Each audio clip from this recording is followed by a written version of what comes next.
Yeah Cric, votre boutique en ligne carretropical.fr remet ça et organise le deuxième festival du jeu et des cultures en Guadeloupe. Venez jouer et découvrir les nouveaux jeux de société afro, créole et caribéens. Inscrivez-vous dès maintenant sur carretropical.fr pour vivre cet événement ce samedi 30 avril à la brasserie L'Écouse. Au programme, les jeux Ticosé, Conficulture, Font l'Esprit Coco et bien d'autres. Un espace dédié pour les 6-12 ans, défilé de mode by Miss Z et DJ Sixaf au platine pour l'animation musicale. Pour en savoir plus, rendez-vous dès maintenant dans la rubrique événements de votre boutique carretropical.fr. Guadeloupe, actualité. Les Sargasses sont de retour emmenant avec elles un gros lot de contrariétés.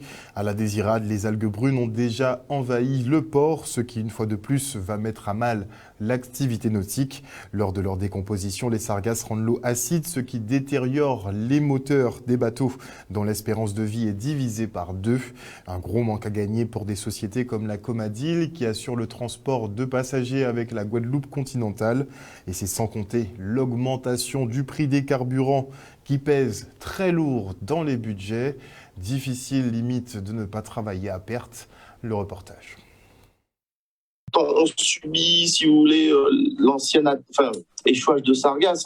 Le problème qui se pose, c'est que vous savez qu'il y a une sorte d'inflation dans le monde et on n'arrive plus à avoir de pièces, donc pas à temps. Et on est tributaire, encore une fois, de ce facteur supplémentaire qui vient s'ajouter au problème des sargasses. On a changé des moteurs à 18 000 heures depuis 2019. 18 000 heures, ce sont des moteurs qui sont préconisés pour aller jusqu'à 50 000 heures, même pas la moitié. Alors, en 2019, on a changé ces moteurs, puis chaque année, depuis 2019, c'est 200 000 euros de pièces qu'à chaque fois, on est obligé de changer sur des moteurs neufs. Et se rajouter en plus à ce phénomène-là, je vous ai parlé de l'inflation des pièces qu'on ne reçoit pas, mais surtout l'augmentation du carburant. Donc, on a estimé environ à 300 à 400 000 euros supplémentaires de gasoil que nous aurons à payer cette année. Je pense qu'il y a même une loi qui dit que nous n'avons pas le droit de vendre à perte. Donc, non, elle est pas viable. Elle va s'arrêter, surtout que les sargasses dans le... Et donc, c'est maintenant que se pose le plus gros problème, en fait, où elles vont commencer à rendre l'eau très acide et désintégrer tout le système de refroidissement des moteurs. Et donc, non. Vous savez, moi mon plus gros problème, en fait, c'est surtout pour les désiradiens. Je ne les laisserai jamais tomber. Ça, c'est clair et net. Je ferai ce que je peux. Il faut le savoir aussi. Donc, on verra comment on peut par la suite aménager de façon à pouvoir desservir au mieux l'île. Elle fait ce qu'elle peut. Nous ne sommes pas subventionnés par la région, nous sommes des privés. Il y a une aide régionale, que la région, quand je dis qu'elle fait ce qu'elle peut, il y a une aide régionale qui est allouée aux passagers quand ils voyagent et quand ils peuvent voyager. Voilà, elle fait ce qu'elle peut. Donc, nous ne sommes pas subventionnés et nous aussi, on fait ce qu'on peut. Conseillère départementale, oui, qui vient d'arriver. Donc, je pense qu'il faut qu'elle se mette en place. Et oui, on a eu des échanges. Ils vont faire un ramassage. Alors, c'est prévu. Mais on va pas dire qu'on a raté le coche, mais les sargasses aujourd'hui ont coulé. Et c'est là où c'est très problématique. C'est que maintenant, elles sont au fond de l'eau. On ne peut plus les ramasser. Je ne sais pas. Franchement, après, je fais confiance à cette équipe aussi. Donc, je pense qu'ils vont trouver des solutions et qu'on va pouvoir recommencer une vie normale pour les désiradiens et une activité normale pour la Comadil. Et pour l'heure, nous avons 3 zones particulièrement impactées par les échouages de sargasses, à savoir du rivage Sainte-Anne, Sarcelles, Goyave et Beauséjour, la Désirade.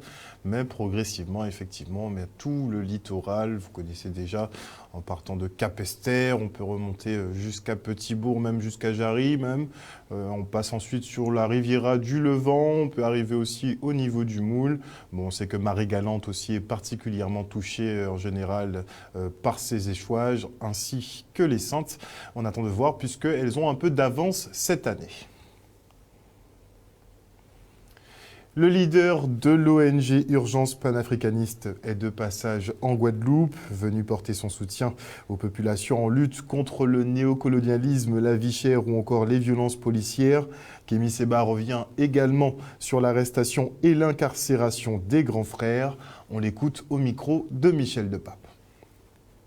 Cette affaire, pour nous, tue le traitement colonial vis-à-vis de certains frères qui peuvent être porteurs de solutions liées aux questions que touchent nos populations, que rencontrent nos populations sur le terrain de l'injustice sociale, sur le terrain de la vie chère, sur le terrain du chlordécone, sur le terrain malheureusement d'un certain nombre de problèmes auxquels nos populations sont confrontées. Et leur arrestation pour nous est une décision éminemment politique et qui est en réalité très éloignée du domaine juridique. Leur dossier est vide, tout le monde le sait, les avocats l'ont brillamment exposé. Simplement, ces derniers étaient en train de devenir progressivement auprès de jeunes de la rue des leaders d'opinion qui poussaient la jeunesse de cette rue justement à agir de manière différente de ce qu'ils faisaient auparavant. Et on n'aime pas les gens éclairés dans le système colonial, dans le système de plantation, raison pour laquelle je pense qu'ils ont été arrêtés. Nous connaissons ça très bien, puisque nous sommes persécutés très régulièrement par le pouvoir français ou ses responsables locaux, en Afrique ou ailleurs. Donc le traitement que connaissent nos frères n'a rien de surprenant. Par contre, la réponse que nous devons donner, qui est une réponse collective, c'est la raison de notre venue. On a été sollicité pour cela par les familles. Eh bien, cette réponse-là sera dans cette logique justement de processus anticolonial. C'est la démarche qui est la nôtre. Alors, rendez-vous ce vendredi à 19h30, salle Jonction à Sainte-Anne de mémoire. Toutes les informations sont données sur notre média numéro 1, qui est notre page officielle Facebook. Et nous attendons la population nombreuse, d'accord, parce que ça sera une réunion, une concertation pour une réponse collective vis-à-vis des problèmes collectifs que nos populations rencontrent. Et j'insiste en disant une chose, que le peuple guadeloupéen ne pense pas que le traitement qu'il subit est un traitement qui lui est uniquement attribué. C'est un traitement qui est attribué à toutes nos populations qui subissent le processus colonial, et donc que le peuple guadeloupéen ne se sente pas seul. Nous sommes avec lui. Notre ONG est venue par ses propres moyens, d'accord. On n'a pas énormément de ressources, contrairement à ce que j'entends par-ci par-là. On n'a rien à gagner ni à vendre. On ne se présente pas à des élections. On vient simplement pour apporter notre soutien aux populations. Beaucoup auraient pu le faire, ne l'ont pas fait. Notre devoir, c'est d'être aux côtés de ceux qui sont sur le terrain et mener ce travail de défense de nos intérêts partout où nos populations sont installées.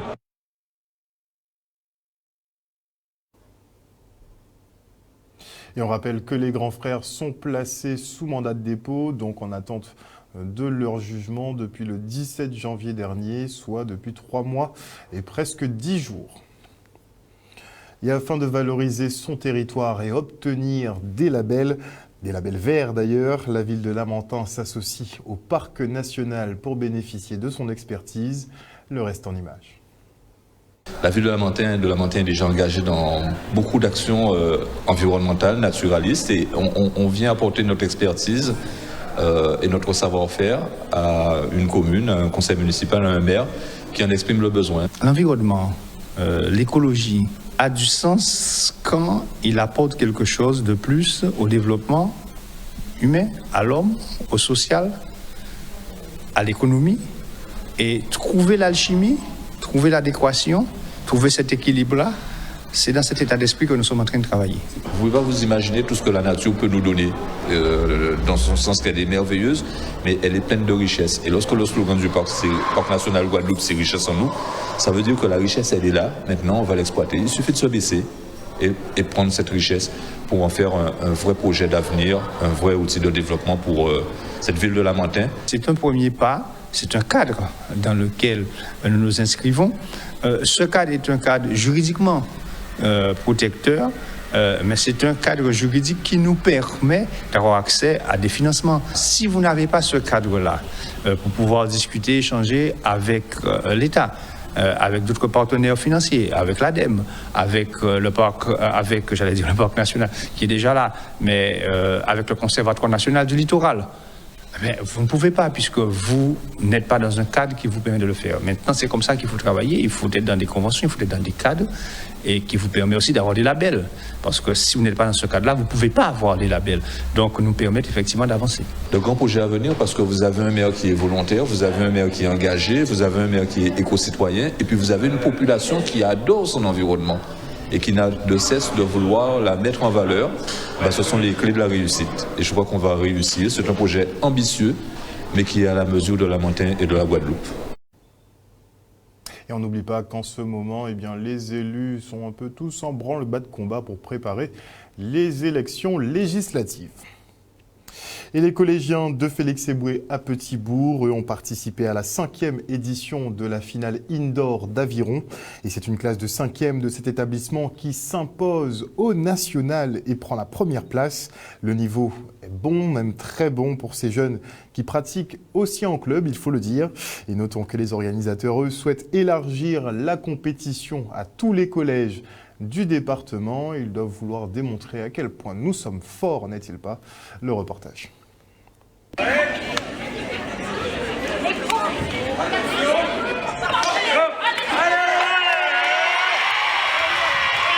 Le club Aviron de Petit-Bourg, ils sont venus me voir il y a 4-5 ans de ça. Et je me suis dit, pourquoi pas, c'est un challenge intéressant.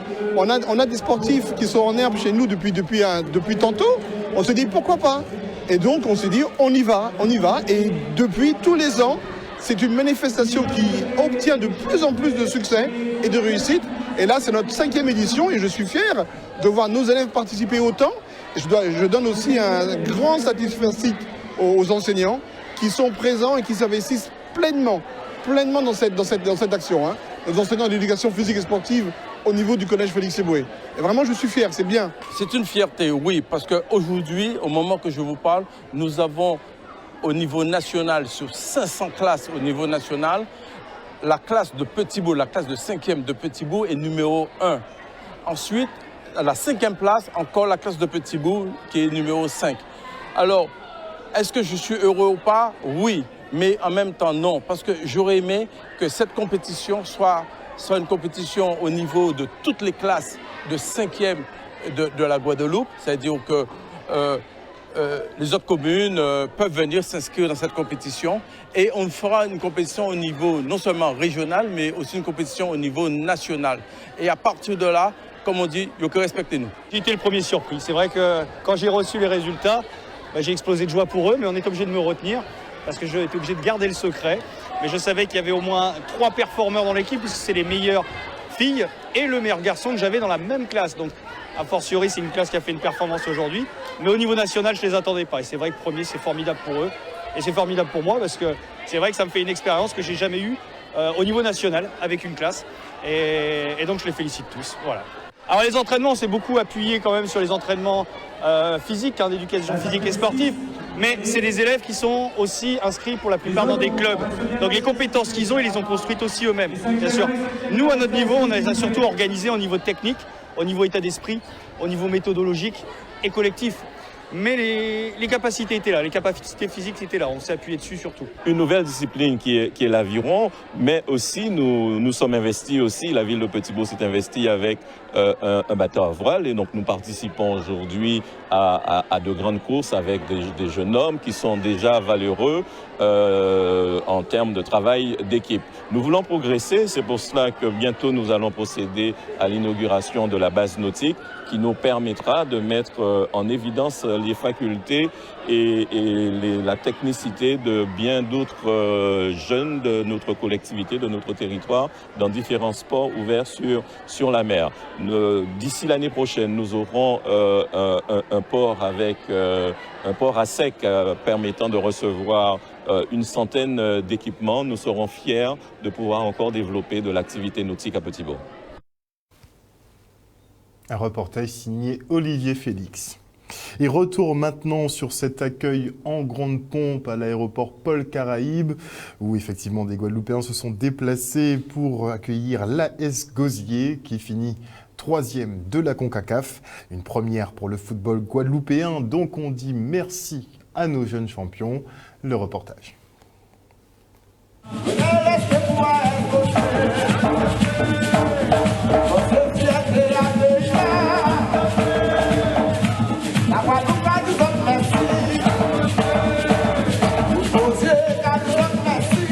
Un accueil à l'auteur de l'espoir, puisque je rappelle qu'aucune équipe de Guadeloupe n'a fait ça. Et c'est vrai que nous, depuis qu'on est arrivé, on va dire en poste, on a toujours voulu développer le sport et la culture. Et à l'image de la S Gosier, l'excellence de notre territoire, que ce soit la ville et à la Carle. Oh combien fiers, ce sont aujourd'hui des héros et je suis très content de l'accueil pour eux. Parce que je pense que la jeunesse guadeloupéenne mérite d'être plébiscitée quand ils font de bonnes choses. On entend trop de mauvaises choses tous les jours. Et aujourd'hui, je pense que vous avez participé à leur graver un souvenir mémorable. Très fier. 3e place et effectivement, aucune équipe de Guadeloupe n'a jamais réalisé un tel exploit. Je trouve que les jeunes se sont montrés très très bien et on joue avec détermination et confiance. Il y avait des personnes sur une jambe. On a fait les efforts, on s'est transcendé parce qu'on voulait le faire. On s'est dit qu'on est parti, on n'est pas parti pour rien, qu'on devait réussir et qu'on devait marquer l'histoire. On a donné, on a joué les matchs avec le cœur et à fond et mentalement il fallait jouer. C'est ce qu'ils m'ont dit que j'ai marqué l'un des plus beaux buts du tournoi, mais j'ai pas pensé à ça tout de suite. Pour moi je devais marquer parce que je voulais cette 3e place.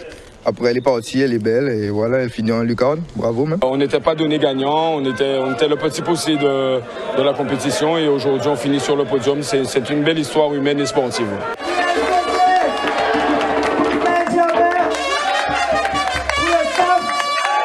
Pour l'équipe, pour la 3e place de la Ligue des Champions. Eh bien, c'est bien. Merci pour la S Gosier. Des images signées Maxime Morel. Et on part maintenant pour la présentation de la première édition du prix cycliste RCI. Un nouvel événement aux allures de mise en jambe pour la saison.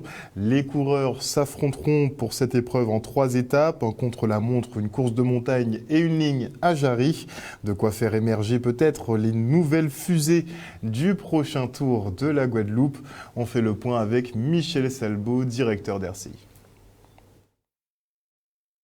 Ça va être une belle manifestation qui va pouvoir accessoirement faire les loups sortir du bois. Et ces fameux loups qui peut-être seront mis en avant durant le prochain Tour cycliste de Guadeloupe. C'est une épreuve de 3 étapes, un contre-la-montre par équipe le vendredi, une étape qui va laisser des séquelles, celle le samedi entre Déhay et Saint-Claude, avec une arrivée en montagne, donc il y aura forcément des gens qui vont prendre de l'avance et d'autres qui seront distancés. Et puis une étape de fête dimanche en ligne, avec un parcours, un circuit au cœur de Jarry, où là, les rouleurs vont s'en donner à cœur joie, peut-être essayer de rattraper le temps perdu pour ceux qui ne sont pas des grimpeurs le samedi. Donc je pense que ça va être une belle fête, mais au-delà du vainqueur, au-delà de l'aspect sportif, c'est une occasion pour les Guadeloupéens qui sont férus de cyclisme, c'est le premier sport en Guadeloupe, il ne faut pas l'oublier, de se retrouver sur la route, de se retrouver entre eux, de venir avec la glacière, de venir avec la voiture au bord de la route et de profiter justement pour pouvoir refaire la fête, revivre comme c'était le cas il y a 2 ans et demi, 3 ans. C'est excellent parce que c'est notre vocation d'inciter les organisateurs à organiser des belles épreuves et surtout des épreuves qui sont cohérentes par rapport au Tour de la Guadeloupe qui, rappelons, est un événement sur 10 jours. Donc il faut des épreuves de cet acabit pour que les coureurs puissent être compétitifs. Mais il faut ça aussi. On sera à la veille des championnats de la Guadeloupe à Marie-Galante, à la veille du Tour de Marie-Galante et à la veille du Tour. Donc c'est important et c'est une très belle course. Bravo à RCI et à l'UVN. On n'a pas trop le choix, sachant que quand on connaît les différents accidents qu'il y a déjà eu par le passé, plus récemment encore sur le Denis-Annette, on est obligé de vraiment insister sur la sécurité routière. Et c'est vrai que ce Grand Prix aussi, on va tâcher de rappeler les règles de sécurité, les règles les notions de partage de la route. Eh bien, je pense franchement, c'est formidable et j'ai pas même pensé qu'en Guadeloupe, RCI pourrait faire une telle belle chose comme ça. Pour moi, c'est la plus grande chose qu'ils ont fait. Et pour moi, c'est des idées très importantes. Et surtout pour la Guadeloupe. La Guadeloupe aime beaucoup le vélo. Un reportage signé Charlie Dagonia. Et les jeunes Saint-Claudiens, eux, en rupture scolaire, participent au Guada Street Basket, une opération de réinsertion avec la mission locale. Plus de précisions dans le reportage. c'est une très bonne initiative et je trouve que le partenariat est fort. Parce que la mission de la mission locale, c'est le cas de le dire, c'est d'accompagner les jeunes jusqu'à 25 ans dans leur insertion, dans leur projet professionnel. Donc oui, la présence de la mission locale sur ce dispositif est très importante puisque cela permet aux jeunes qui sortent du système scolaire sans véritablement avoir un projet professionnel, des jeunes un peu sans orientation, on va dire, puissent approcher la mission locale dans les différents dispositifs qu'elle peut proposer, que ce soit la garantie jeune notamment. Donc c'est un bon moyen pour la mission locale également d'inscrire en tout cas les jeunes de Saint-Claude au niveau de leur service afin de leur proposer un accompagnement et un suivi dans le temps et que ces jeunes-là puissent trouver leur voie, si on peut dire ça ainsi, aussi bien via la formation qu'en emploi directement. Nous sommes une structure qui accueille des jeunes qui ont entre 16 et 25 ans et nous avons constaté que certains jeunes ne viennent pas nous voir, ne viennent pas voir les autres structures qui les accompagnent.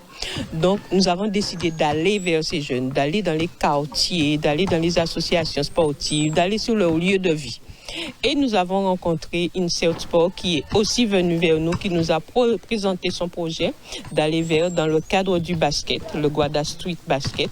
Donc nous avons trouvé cette idée très très très intéressante pour aller vers les jeunes, pour les accompagner dans le cadre du sport. Bien, on a sollicité toutes les communes. On leur a demandé et ils ont fait leurs flyers, ils ont fait leurs trucs et ils ont demandé aux jeunes de monter des équipes des équipes de 4 joueurs, trois garçons et une fille, 3 garçons et une fille, l'équipe de 4 joueurs. Et disons que ça se passe relativement bien. On a commencé par le premier match à Basse-Terre, on a fait Terre de Haut. Et aujourd'hui, il y a eu Terre de Bas, la présidente de Terre de Bas. Outremernews.fr, le site de l'actualité Outre-mer, 24 heures sur 24 et 7 jours sur 7. Retrouvez la chaîne Outremer News sur YouTube.